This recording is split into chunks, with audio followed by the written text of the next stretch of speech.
போன உள்ள போய்த்தான் அப்படி தாண்டு புரியன் பொஞ்சாயி அந்த அடிக்கிற இதில் சங்கிட்டு இருந்து அந்த அடிக்கிற மரத்தில் அவன் தாண்டது வெலிக்கந்த பிரதேச சபை மற்றும் வெலிக்கந்த வீதி அபிவிருத்தி அதிகார சபை அதே போன்று வெலிக்கந்தை பிரதேசத்தை பிரதிநிதித்துவப்படுத்துகின்ற அரசியல்வாதிகளின் கவனத்துக்காக இந்த காணொளியை நான் பதிவு செய்கின்றேன். நிச்சயமாக பதில் வழங்குவீர்கள் என்ற நம்பிக்கையுடன் நாங்கள் விழிப்புடன் காத்திருக்கின்றோம். என்ன விடயம் என்று பார்க்க போனீங்க என்று சொன்னார், இன்றைக்கு பல்வேறுபட்ட சிங்கள பிரதேசங்களில் சிறிய வீதிகள் கூட காப்பட்டுட்டு மிகவும் அழகாக பயணிக்கக்கூடிய வகையில் இருக்கின்றது. ஆனால் எங்களுடைய தமிழர் கிராமங்களை அதே போல் முஸ்லிம் கிராமங்களை உள்ளடக்கியதான சில வீதிகள் இன்னமும் கவனம் செலுத்தப்படாமல் இருப்பது மனவேதனையாக இருக்கின்றது. அப்படியாப்பட்ட ஒரு பிரதான பாதையை பற்றி தான் இந்த காணொளியில் நான் பதிவு செய்கின்றேன். இந்த வீதியை பற்றி என்ன சொல்றீங்க? வெள்ளம் தாளுது மன அது சரி தாளுது தாண்டோன்னு எங்களுக்கு போக்குவரத்து பண்ணலாம். இதால பாலம் ஒன்று போட்டுதான் எங்களுக்கு மக்களுக்கு இல்ல மக்களுக்காக. ரைட். என்னன்னு சொன்னா இந்த இடத்துல ஒரு ஆள் செத்தவர் தானே? ஓம் ஓம் தண்ணி செத்து மன இதால கொண்டு போய் நாங்க தேடித்தான் ஆக்கோட ஊரெல்லாம் தேடித்தான் நாங்க எடுத்தேன் அப்படின்னு. அதுக்கப்புறம் யாரா இந்த இடத்த பார்த்து ஏதாவது யாருமே பார்க்கவும் இல்லை ஒன்றும் செய்யவும் இல்லை. ஜிஎஸ் மட்டும் சவத்தை பார்த்தாரு, சோனியில் நாங்க ஏற்றிட்டு வந்தேன். அவ்வளவுதான் அவ்வளவுதான். கேளுங்க, உண்மையாகவே சுற்றி வாரண்டா 30 கிலோமீட்டர் சுத்தணும். இதால நாங்க இந்த ஒரு மெயினால போறோம்டா 3 கிலோமீட்டருக்கு நாங்க பேச்சுவோம். செவனப்பட்டிக்கு 3 கிலோமீட்டர் மிகவும் ஒரு குறுகிய பாதை, பிரதானமான ஒரு பாதை. அது இன்றைக்கு குண்டும் குழியுமாக காணப்படுகின்றது.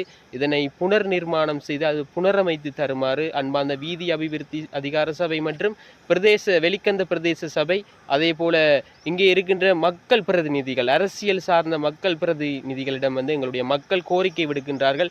தயவு செய்து கவனத்தில் கொள்ளுங்க. இந்த பிரதேசத்தை பார்த்தீங்கன்னு சொன்னால் ஒரு பாதுகாப்பு இல்லாத ஒரு இடமாகத்தான் கருதப்படுகின்றது. என்னென்னு சொன்னால் நாங்கள் பயணிக்கக்குள்ள கூட இரவு நேரங்களில் அதிகமான ஒரு பிரச்சனை சார்ந்த ஒரு இடமாகத்தான் காணப்படுகின்றது. என்ன பிரச்சனை என்று பார்க்க போனீங்கன்னு சொன்னால், இந்த இடத்தை பார்த்தீங்கன்னு சொன்னால் ஒரு பாதுகாப்பே இல்லை. வாகனங்கள் வரக்குள்ள பார்த்தீங்கன்னு சொன்னால் ஒரு பாதுகாப்பு இல்லாத தன்மையில் தான் இந்த பிரதேசம் அமைஞ்சிருக்கு. பார்த்தீங்கன்னு சொன்னால் ஒரு மின்விளக்குகள் இல்லை இந்த இடத்துல. இது ஒரு பிரதானமான ஒரு பாதை. அதாவது செவனப்பட்டியிலிருந்து கரப்பலை முத்துக்கள் அதே போல் இந்த பிரதான வீதி போய் ஒரு மிகப்பெரிய ஒரு பிரதான வீதியுடன் இணைகின்றது. அந்த பிரதான வீதி எந்த இடம் என்று பார்த்தீங்கன்னு சொன்னால் அத்துக்களை மட்டும் கட்டுவம்பில பிரதேசத்துக்குரிய பிரதான வீதியில் போய்தான் இந்த வீதி இணைஞ்சு கொண்டிருக்குது. இந்த பிரதேசத்தை பார்த்தீங்கன்னா இங்கே அந்த குளத்தில் இருக்கின்ற நீர் வடிந்து செல்லக்கூடிய காட்சிகளை நீங்கள் பார்க்கக்கூடியதாக இருக்கும் உண்மையிலேயே. ஆனால் இரவு நேரங்களில் பயணிக்கின்ற எங்களுடைய பயணிகள் இந்த இடத்துல பல்வேறுபட்ட அசௌகரியங்களை எதிர்கொள்கிறாங்க. தயவு செய்து சம்பந்தப்பட்ட அதிகாரிகள் இந்த இடத்துக்கு ஒரு சோலார் மூலமான மின்விளக்குகளை அமைத்து தருமாறு மக்களாகிய நாங்கள் கோரிக்கை விடுக்கின்றோம். அதே போல் இன்னொரு விஷயம் இருக்குது இந்த இடத்துல.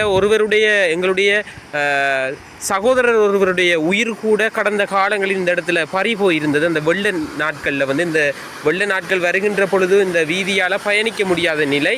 ஆனாலும் அந்த சகோதரர் கடந்து செல்வதற்காக முற்பட்ட போது அவர் இந்த வழியாக அடித்து செல்லப்பட்டிருந்தார். இது எல்லோருக்குமே தெரியும். செய்திகளில் வலம் வந்திருந்தது இந்த பிரதேசம். ஆனாலும் இதற்கான தகுந்த நடவடிக்கைகள் இதுவரை எடுக்கப்படவில்லை. தயவு செய்து அன்பார்ந்த பொறுப்பு வாய்ந்த அதிகாரிகளை இதனை கவனம் செலுத்துமாறு அன்போடு கூட நான் கேட்டுக்கொள்கின்றேன். உண்மையாகவே எங்களுடைய மக்கள் நிலை என்றது இதுதான் என்றதை இங்கே இருக்கிற அரசு அதிகாரிகளும் சரி அதே போல் அரசியல்வாதிகளும் சரி கட்டாயமாக கவனிக்க வேண்டும். எங்களுடைய மக்களுடைய நாளாந்த வாழ்க்கை இன்னமும் பாதிக்கப்பட்ட வண்ணமாகத்தான் காணப்படுகின்றது. உண்மையாகவே இந்த இடத்துக்கு எனக்கு பின்பதாக இருக்கின்ற இடத்துக்கு இரவு நேரங்களில் கூட பயணிப்பது மிக மிக ஒரு கஷ்டமான ஒரு சூழ்நிலை தான் இருக்கு. எனக்கு பக்கத்தில் பார்த்தீங்கன்னா யானை வேலி அமைக்கப்பட்டிருக்கின்றது.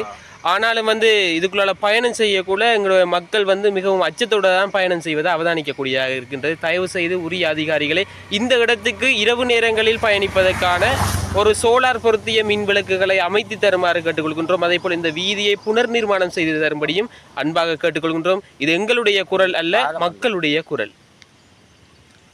நிச்சயமாக மக்கள் குரலாக நாங்கள் கேட்பது என்னவென்றால், எங்களுக்கு இந்த வீதியினை புனர் நிர்மாணம் செய்து அதாவது காப்பட்டுட்டு இந்த பாலத்துக்குரிய மின்விளக்குகளை பொருத்தி பாதுகாப்பான பாதையையும் பாதுகாப்பான இந்த பாலத்தினையும் உரிய முறையில் பெற்றுத்தருமாறும் செய்து தருமாறும் நாங்கள் கோரிக்கை விடுக்கின்றோம். மக்கள் குரலாக விழிப்புடன் காத்திருக்கின்றோம் உங்களுடைய தீர்வினை தருவதற்காக.